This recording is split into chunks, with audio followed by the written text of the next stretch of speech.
오늘 이 시간은 세례를 통한 사역의 시작이라는 제목으로 말씀을 나누도록 하겠습니다. 화면을 잠깐 한번 띄워주실래요? 네, 여러분 베들레헴에 가면 예수님께서 나신 곳을 기념해서 주 4세기에 큰 예배당을 지은 것이 있는데요. 예수님 탄생 교회라고 있습니다. 그래서 돌로 튼튼히 잘 지어졌고, 저기 보시면 보이시죠? 화면에. 네, 저게 예수 탄생 교회인데요. 돌로 튼튼히 잘 지어졌고, 또 저기 안에 들어가면 화려하고 아름다운 모자이크 성화가 있다고 합니다. 그리고 강단 밑에는 예수님께서 나신 곳이라고 대리석에 별표가 되어져 있다고 합니다. 그런데 저 예배당의 특색은 위로, 오케이. 여기 보면 저기 끝에 좀 여기가 너무 밝아서 그런데요, 저기 들어가는 사람들이 줄 서 있죠. 입구가 딱 저거 하나밖에 없대요. 그 다음에 올려보시면 쭉 또 올라가, 여기 이게 입구예요, 여러분. 근데 저 입구가요 굉장히 작아서 한 사람만 들어갈 수 있고, 들어가려고 하면 머리를 이렇게 숙여야만 들어갈 수 있다고 합니다. 자, 이제 꺼주셔도 돼요. 자, 그런데 이 문의 별명이 뭐냐면 겸손의 문이래요. 겸손의 문. 왜냐하면 허리를 숙여서 한 사람만 들어갈 수 있기 때문에. 이제 꺼주셔도 돼요, 화면. 자, 그런데 저 겸손의 문이 왜 만들어졌느냐면 6세기경에 수많은 침략자들이 있었거든요. 그 침략자들로부터 교회를 보호하기 위해서. 그래서 문을 조그맣게 만들어 놓은 거예요. 그러면 이렇게 군사들이 들어가기가 어렵잖아요.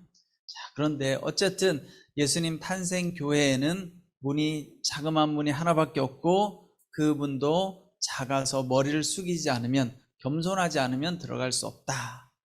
오늘 예수님께서도 이 땅 가운데 낮고 낮은 모습으로, 겸손한 모습으로 여러분 우리 가운데 오셨죠. 그래서 오늘 말씀은 예수님께서 공생애의 사역을 시작하기 전에 세례를 받는 장면입니다. 예수님의 세례식에서 예수님의 겸손, 그리고 예수님의 순종의 모습을 우리는 볼 수 있습니다. 오늘 예수님께서 세례받는 이 장면을 통해서 또 예수님께서 우리에게 주시는 귀한 교훈의 말씀을 함께 나누고자 합니다. 오늘 예수님께서 갈릴리 요단강에 이르러 요한에게 세례를 받고자 하셨습니다. 여러분, 그런데 이때 세례 요한이 예수님을 말립니다. 왜 말렸을까요? 요한이 베푸는 세례는 회개가 바탕이 되어져야 되고 죄 사함의 세례였던 거예요. 그러니까 죄 사함을 위해서 세례 요한이 세례를 준 거예요. 근데 여러분, 예수님은 죄가 있으신가요, 없으신가요? 없으시잖아요. 그러니까 죄 없는 예수님은 이 세례를 받을 이유가 없는 거예요. 지금 요한이 베푸는 세례는 죄를 사해 주는, 내 죄를 씻음받기 위해서 받는 세례였기 때문에 예수님께서 등장하니까 요한 입장에서는 당황스러운 거예요. 왜냐하면 요한이 그동안 선포했던 앞으로 오실 그이가 바로 예수님인데, 하나님의 아들이면서 또 죄가 없는 그분이 지금 죄 용서의 세례를 받겠다고 하니까 요한이 너무너무 당황스러운 거죠. 그래서 요한이 말립니다. 예수님, 왜 저한테 세례를 받으려고 하나요? 저는 세례를 베풀 수 없습니다. 그런데 그때 예수님께서 이야기하죠. 말리지 마라. 그래서 오늘 말씀 15절에 보면 지금은 그렇게 하도록 하여라. 우리가 이와 같이 모든 의를 이루는 것이 옳다라고 예수님께서 말씀하셨습니다. 자, 예수님께서 세례 요한에게 세례를 받는 두 가지 이유가 있으세요. 첫 번째는 예수님께서 이제 공생애의 사역을 시작한다는 표시로서 세례를 받고자 하셨어요. 예수님께서 그 전까지는 그냥 사적인 삶을 사셨죠. 이 땅에 태어나서 쭉 자라오셨어요. 지금까지는 그 누구도 주목하지 않는 그냥 평범한 삶을 사셨어요. 그런데 이제 사적인 삶이 아니라 공적인 삶. 여러분, 공적인 삶이 뭐죠? 메시아로서의 삶, 구원자로서의 삶, 십자가를 지기 위한 삶. 그래서 공적인 사역을 선포하는 의미에서 예수님께서 세례를 받고자 하셨던 거예요. 두 번째는 하나님의 의를 이루기 위해서 예수님께서 세례를 받으려고 하셨습니다.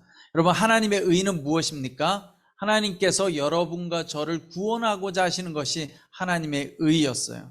그런데 하나님께서 여러분과 저를 구원하시기 위해서는 예수 그리스도가 필요했죠.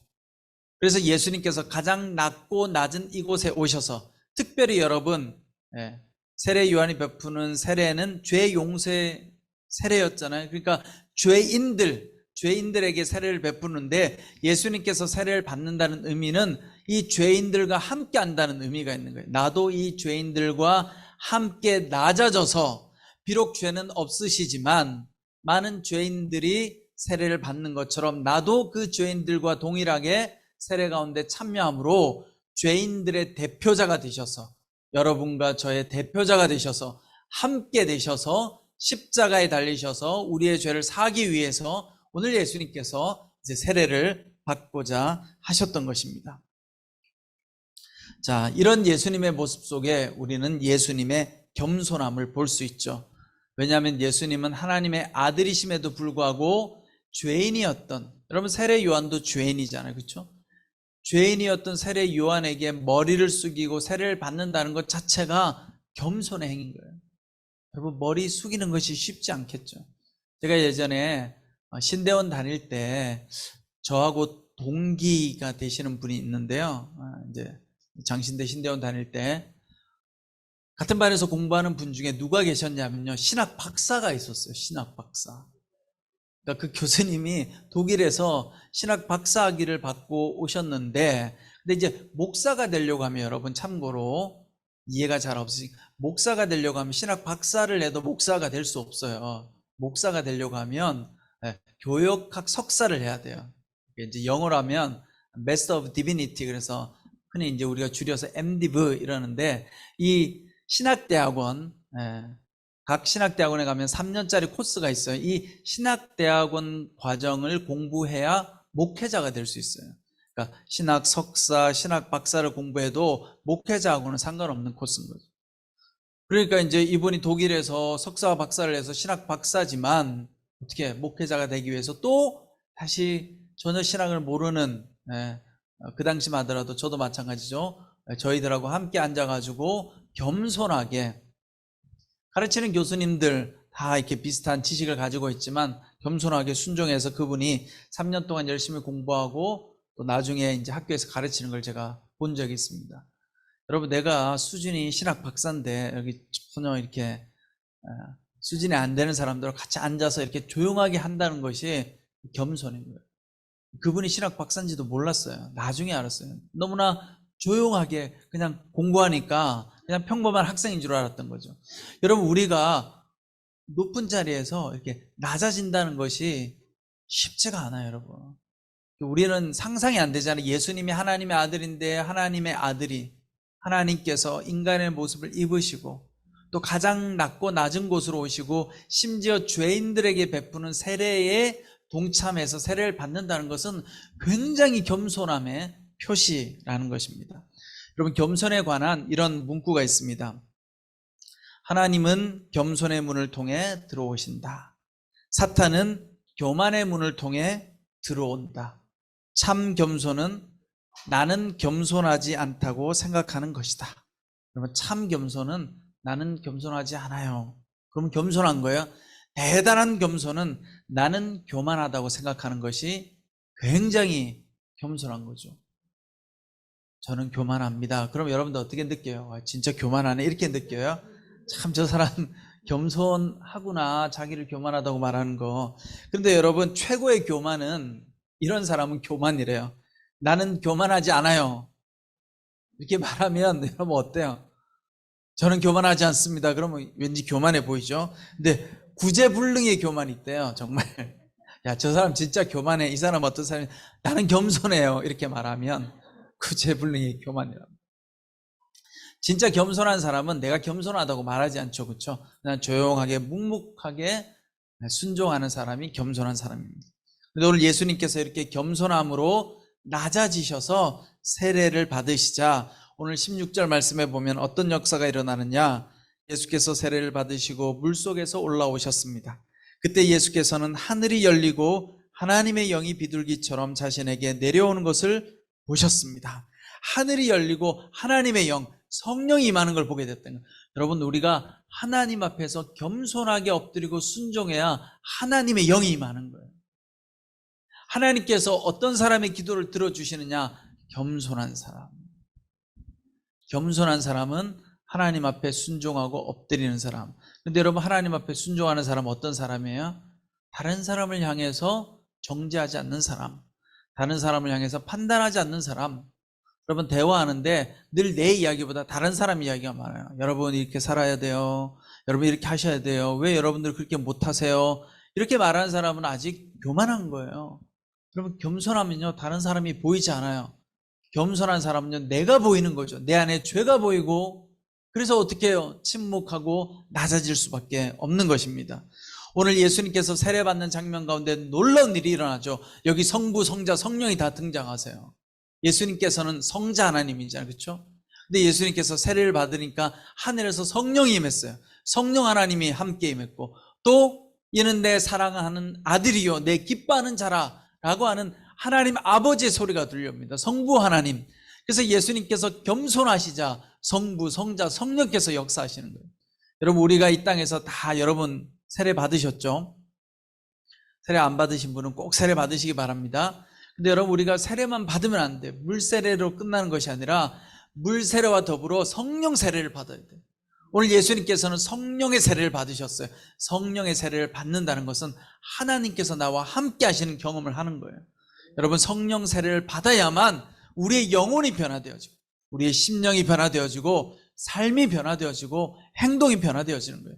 자, 여러분들 올해는 기도하실 때 하나님 내게 성령을 부어주십시오. 그럼 이렇게 기도하셔야 돼요. 나에게 성령의 세례를 허락하여 주시옵소서. 왜냐하면요 우리가 노력은 할 수 있어요. 성경은 열심히 읽고 믿음 생활을 열심히는 할 수 있는데요, 성령님이 임하지 않으면 말씀이 깨달아지지 않고 내 마음에 변화가 일어나지 않고 하나님 말씀 가운데 순종하고 싶은 생각이 들지 않아요. 참 어렵죠. 교회는 열심히 다니는데 내 마음이 딱딱하고 늘 강팍해져요. 그런데 성령이 임하면 가슴이 어떻게 돼요? 뜨거워지고 마음이 부드러워지고 온유해지는 거예요.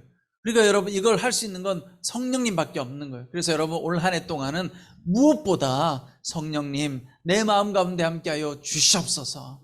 근데 성령이 임하려고 하면 오늘 예수님처럼 낮은 모습으로, 겸손한 모습으로 순종할 때 성령님께서 임하신다는 거예요. 근데 성령 하나님이 임하니까 하나님께서 어떻게 하세요? 하나님의 음성이 들려왔다고 기록하고 있죠.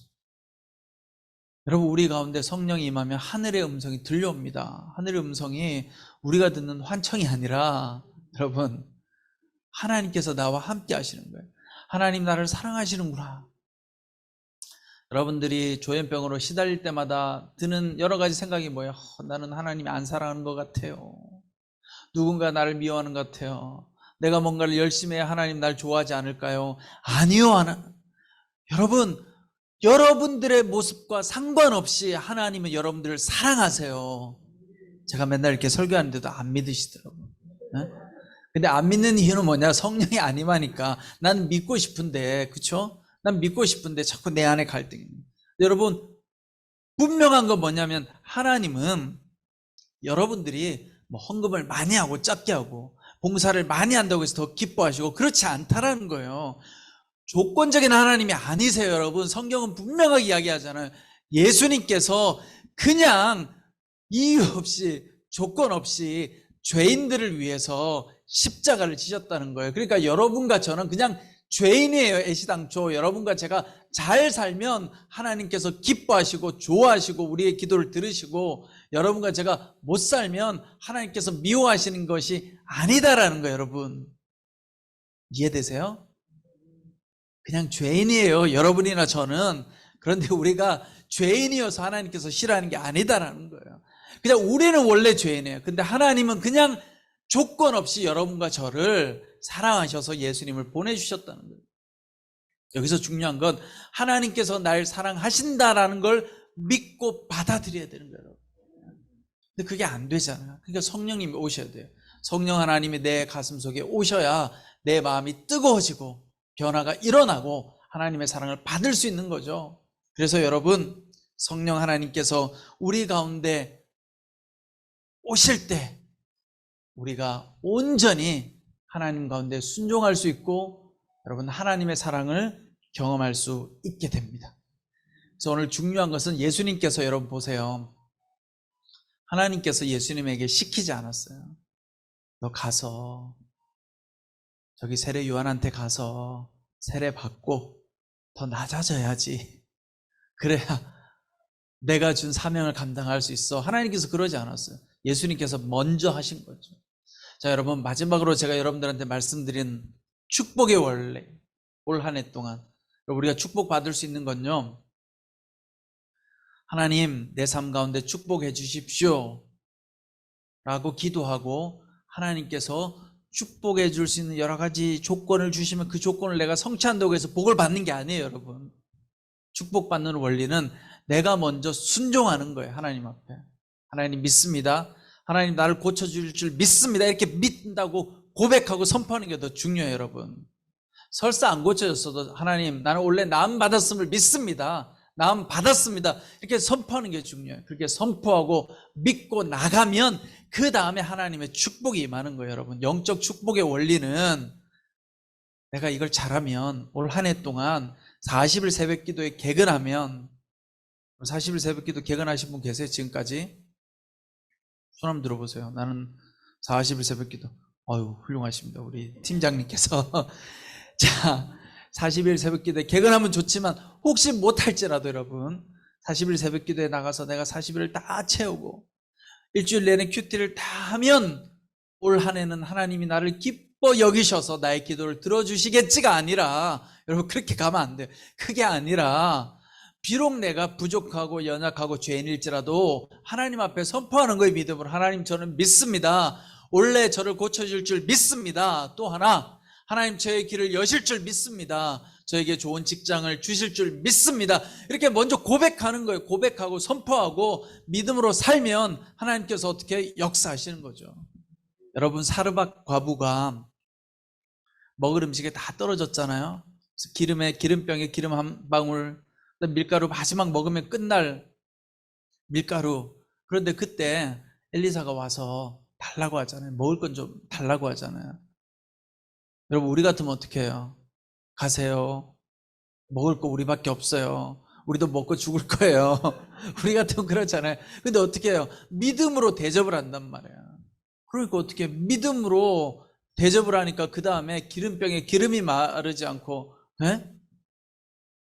그래서 다시 넉넉하게 되어졌다는 거잖아요. 여러분, 나병 환자가 성경에 보면 어떻게 예수님 앞에 나와서 주여, 주님께서 저를 고치실 줄 믿습니다라고 먼저 이야기해요. 주님 저를 고쳐주세요. 주님 시키는 대로 뭐든지 할 테니까 고쳐주세요라고 말하잖아요. 주님께서 말씀하시면 나을 줄 믿습니다 하고 나와서 이야기한 거예요. 여러분, 이게 믿음인 거예요. 믿음은요, 뭘 보고 믿는 게 아니에요. 우리 눈에 이렇게 뭐가 보이고, 야, 저거 하면 되겠다. 내가 40일 지극정성 공을 들이면 하나님께서 내 기도 들어주시겠지가 아니라 올 한 해 동안 여러분들이 가져야 될 믿음의 태도는 뭐냐면 날마다 여러분 넘어져도 이 주일날 어떻게 하면 돼요? 하나님 믿습니다. 날 고쳐줄 줄 믿습니다. 우리 가정에 하나님 치유의 역사가 임할 줄 믿습니다. 하나님 내 길이 열릴 줄 믿습니다. 이렇게 선포하는 거예요. 여러분, 그렇게 맨날 선포하고 기도해 보세요. 그러면 하나님께서 여러분들의 입술의 고백대로 역사하십니다. 그래서 오늘 우리가 예수님께서 기꺼이 하나님 앞에서 순종하며 세례를 받으신 것처럼 그렇게 세례 받으니까 하늘의 음성이 들려오잖아요. 이는 내 사랑하는 아들이요. 여러분, 여러분들께서 하나님 앞에 순종하면 하나님의 사랑이 여러분들 가슴에 임하게 되어져 있어요. 올 한 해 동안 하나님의 사랑을 경험하는 여러분 되시기를 축원합니다. 기도하겠습니다. 사랑과 은혜가 많으신 아버지 하나님, 그렇습니다. 오늘 예수님께서 정말 죄인들 가운데 섞여서 낮고 낮은 곳에서 세례를 받으셨습니다.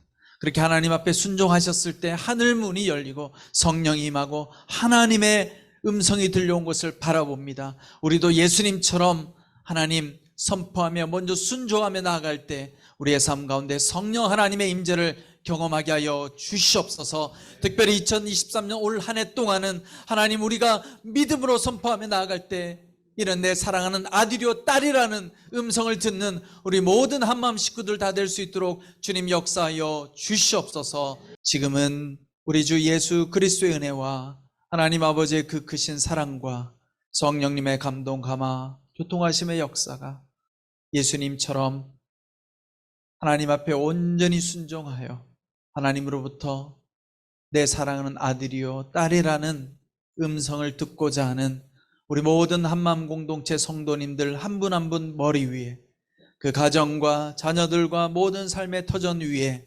지금부터 영원토록 함께 하시기를 간절히 축원하옵나이다.